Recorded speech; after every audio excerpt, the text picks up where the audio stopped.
जिस तरह इस महामारी के दरमियान भी दिल्ली पुलिस सक्रिय है और वह लगातार गिरफ्तारियां कर रही है और फ़ोन कर रही है लोगों को जांच के नाम पर बुलाकर और उन पर या तो गवाह बनने के लिए दबाव डालने को या फिर बुलाकर और गिरफ्तार करने के लिए। पहले जैसा बताया गया कि फरवरी के महीने में उत्तर पूर्वी दिल्ली में जो हिंसा हुई, उस हिंसा की जांच के नाम पर यह सब कुछ, अगर हमें याद हो तो उस हिंसा के फौरन बाद या उसके बीच में ही गृह मंत्रालय का एक बयान आया था जिसकी अब कोई चर्चा नहीं करता। और बयान यह था कि यह हिंसा स्वतःस्फूर्त है, स्पॉन्टेनियस है। गृह मंत्रालय का बयान था। ये था कि यह माना जा रहा था कि जो नागरिकता के नए कानून को लेकर कुछ महीनों से विरोध दिल्ली और दूसरी जगहों पर चल रहा था और दिल्ली में उसके खिलाफ यह हिंसा स्वतः स्फूर्त टूट पड़ी। यह पहला बयान था, इस हिंसा स्वतः स्फूर्त है। उसके बाद उस बयान पर चर्चा नहीं। फिर राज्यसभा में एक बयान दिया गया, संसद में बयान दिया गया जिसमें कुछ संगठनों का नाम दिया गया, कुछ व्यक्तियों का नाम दिया गया और कहा गया कि इन्होंने हिंसा को उकसावा दिया है, इनके भाषणों से हिंसा को भड़कावा मिला है। जिन संगठन और उसके बाद वह जांच एक कहानी बुन रही है। वह कहानी यह है कि जो भी हिंसा दिल्ली में हुई वह हिंसा, उस हिंसा की साजिश कुछ लोग कर रहे थे और उस साजिश के चलते हिंसा हुई। यह कहानी कुछ साल पहले, 2 साल पहले जो भीमा कोरेगांव में हिंसा हुई थी, उसके बाद उसकी जांच को जिस तरह सर के बल खड़ा कर दिया गया और एक पूरी कहानी बनी गई। वो कहानी थी एक देशव्यापी षड्यंत्र थी जिसमें तरह तरह के चित्र खोजे गए और बताया गया कि एक बहुत बड़ा षड्यंत्र चल रहा था और उस उकसावे के चलते भीमा कोरेगांव की हिंसा हुई। यानी भीमा कोरेगांव की हिंसा में जो पहले अभियुक्त थे वे तो बिल्कुल घूम रहे हैं खुले, और बाकी कई लोग अब जेल में हैं जिनका उस हिंसा से कोई लेना देना नहीं था, बल्कि भीमा कोरेगांव की उस बैठक से भी कोई लेना देना नहीं। तो जो वहां हुआ ठीक यही चीज अब दिल्ली में की जा रही है। जैसा योगेंद्र यादव ने कहा था कि दिल्ली पुलिस ये साजिश की जांच कह रही है कि वो एक साजिश की जांच कर रहे हैं जिनमें इन लोगों को गिरफ्तार किया जा रहा है, लेकिन अगर आप इसके फैक्ट्स देखें तो यह साफ जाहिर हो जाएगा कि ये साजिश की जांच नहीं है, दिल्ली दंगों के साजिश की जांच नहीं है, बल्कि पुलिस के द्वारा एक जांच की साजिश है। और इसी के जरिए, इसी के चलते हुए एकदम बेकसूर जो हिंदुस्तान के फाइनेस्ट एक्टिविस्ट हैं, यंग लोग, स्टूडेंट्स और एक्टिविस्ट, जिन्होंने हिंदुस्तान का एक बहुत ही बेहतरीन एग्जाम्पल सेट किया कि कैसे संविधान को बचाने के लिए बिल्कुल शांतिपूर्वक प्रोटेस्ट किए जा सकते हैं जिससे किसी को कोई इनकन्वीनियंस भी ना हो, उन लोगों को जानबूझ के टारगेट कर करके अरेस्ट किया जा रहा है। इसका अगर आप बैकग्राउंड देखेंगे तो जब ये एंटी सीएए प्रोटेस्ट शुरू हुए, चाहे वो जामिया के सामने थे, चाहे वो शाहीन बाग में थे, चाहे कहीं और थे, सब जगह बिल्कुल पीसफुल प्रोटेस्ट हुए। बहुत कोशिश करी गई इन भाजपा और ये संघियों के द्वारा कि किसी तरह से इन पीसफुल प्रोटेस्ट को डिसरप्ट किया जाए। बंदूकधारियों को भेजा गया, बंदूकधारी गए जामिया के सामने भी और भी जगह, शाहीन बाग भी, और गोलियां वगैरह भी चलाई गई, लेकिन फिर भी ये इतने बढ़िया एक्टिविस्ट थे जो इन प्रोटेस्ट को मैनेज कर रहे थे, इन्होंने कोई हिंसा नहीं होने दी। और उसके बाद जब सब कुछ फेल हो गया तब फिर कपिल मिश्रा जैसे लोगों को भेजा गया कि बिल्कुल ओपनली उकसाओ लोगों को कि इन लोगों के ऊपर जाकर हिंसा करें, और यही हुआ। और जो लोग उस हिंसा के टारगेट्स थे, जिनके ऊपर हिंसा करी गई, आज उन्हीं बेकसूर लोगों को, उन्हीं फाइनेस्ट यंग एक्टिविस्ट को आज दिल्ली पुलिस निशाना बना रही है। इस सब पूरे प्रकरण के अंदर बड़ी अफसोस की बात यह है कि यहाँ का जो ह्यूमन राइट्स कमीशन है, नेशनल ह्यूमन राइट्स कमीशन, वो खामोश है। यहाँ का जो नेशनल माइनॉरिटी कमीशन है वो खामोश है। इन लोगों को जरा भी अपने कॉन्स्टिट्यूशनल दायित्व का, रिस्पॉन्सिबिलिटी का जरा भी इन लोगों को एहसास नहीं है। इन लोगों को फौरी तौर के ऊपर अपने पदों से हट जाना चाहिए अगर इनमें हिम्मत नहीं है कि यहाँ के दस्तूर को वो बचा सके और ह्यूमन राइट्स को और माइनॉरिटी राइट्स को यहाँ बचा सके। Lots of countries all over the world have used the mask of this pandemic to usher into a brazenly insensitive state, a kind of police state, a kind of sanction to authoritarianism.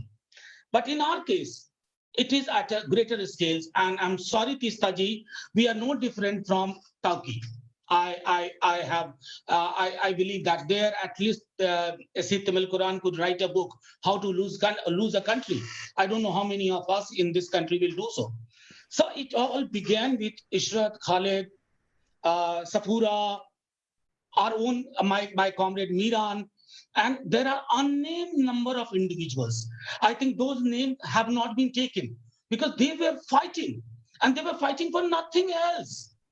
They knew that people who are fighting against CA, NRC, people who are actually defending the constitution or human rights defenders, you cannot actually catch them through the process of law.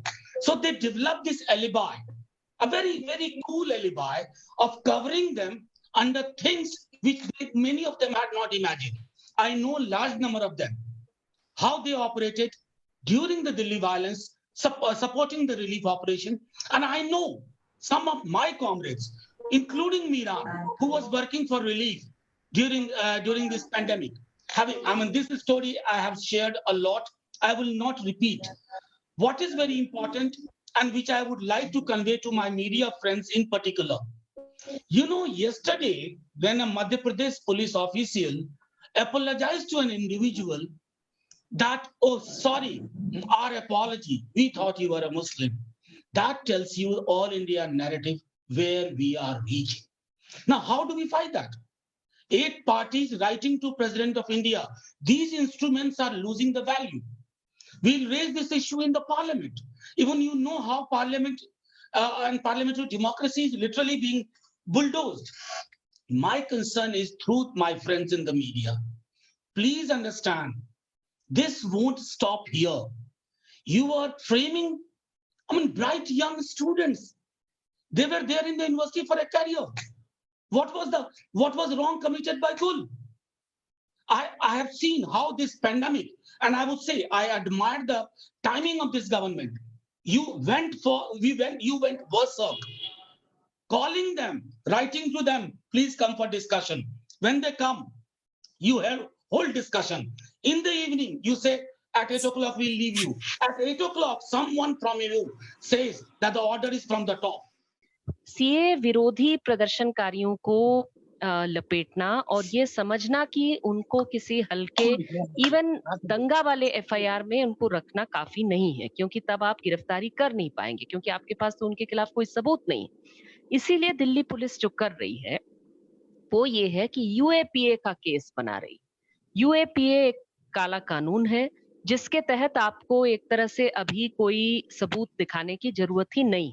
आप गिरफ्तार कर सकते हैं, आप लोगों को jail में डाल सकते हैं, आप ताला बंद कर दीजिए, चाबी फेंक दीजिए, और महीनों तक, शायद वर्षों तक आप उन्हें रख सकते हैं और आपको उसमें न तो बेल मिलेगा, ना आपको ट्रायल करना पड़ेगा, ना आपको कोई सबूत दिखानी पड़ेगी। इस कानून के तहत ये गिरफ्तार कर रहे हैं और इसमें खास करके जो युवा लोग हैं, जो छात्राएं हैं, जो उस आंदोलन का नेतृत्व कर रही थी, महिलाएं हैं, इनको टारगेट किया जा रहा है।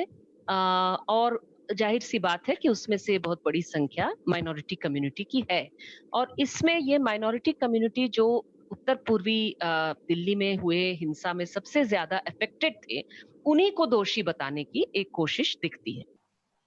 और एक तो ये कि ये जो एक्शन गिरफ्तारियों का हमको नज़र आ रहा है, ख़ास तौर से जब से ये पेंडेमिक शुरू हुआ है और उसकी आड़ में और जिस तरह से खामोशी के साथ इस एजेंडे को आगे बढ़ाया जा रहा है, तो ये साफ नज़र आ रहा है कि हमारी जो सरकार है वो इतनी ज़्यादा संवेदनहीन हो गई है कि इन हालात में, जबकि पूरा देश जूझ रहा है और इस पैंडेमिक से लड़ने में पूरा देश एकजुट है, लोग सरकार का साथ देना चाहते हैं और सब मिलकर इस पैंडेमिक से लड़ रहे हैं, एक दूसरे की मदद कर रहे हैं।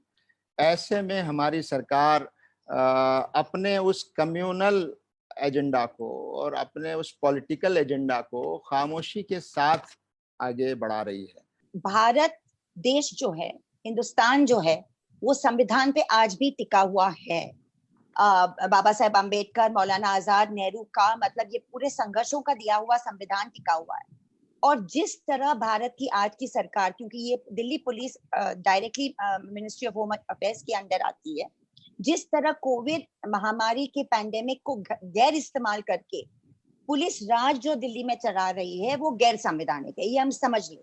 आज परिवार के लोग, खानदान के लोग, कोई भी नागरिक प्रोटेस्ट नहीं कर सकते पुलिस स्टेशन के बाहर, और इसी का गलत फायदा उठा करके हिंदू अखबार ने ये कहा है कि 1300 इस तरह की गिरफ्तारियां हो रहे हैं।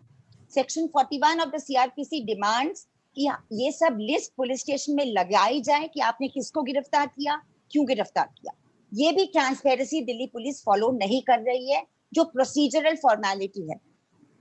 साथ साथ फेशियल रिकग्निशन सॉफ्टवेयर, जो बहुत ही एक कॉन्टेस्टेड, ह्यूमन राइट्स, हम ह्यूमन राइट्स वर्कर्स हैं, ह्यूमन राइट्स फील्ड में फेशियल रिकग्निशन सॉफ्टवेयर का 1 या 2% ही एक्यूरेसी है, उसका गैर इस्तेमाल करके पुलिस ये गिरफ्तारियां कर रही है।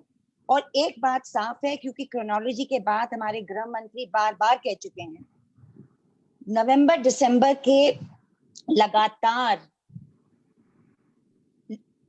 लोकशाही तरीके से अमन पसंद जो प्रोटेस्ट हुए हैं, दिल्ली इसका एक प्रतीक रहा है। शाहीन बाग हो, खुरेजी हो, 14-15 लोकेशन से ऑल ओवर दिल्ली, जहाँ पे नौजवानों ने, जहाँ पे हमारा फक्र होना चाहिए कि मुस्लिम यंगस्टर्स, चाहे वो महिला हो या स्टूडेंट्स हो या जामिया के स्टूडेंट्स हो, उन्होंने लीडरशिप लेके अपने अस्तित्व और अपने संवैधानिक अधिकार के लिए उन्होंने कदम उठा के प्रोटेस्ट किए हैं। द वायर के और वीडियोस देखने के लिए सब्सक्राइब करें और बेल आइकन पर क्लिक करें।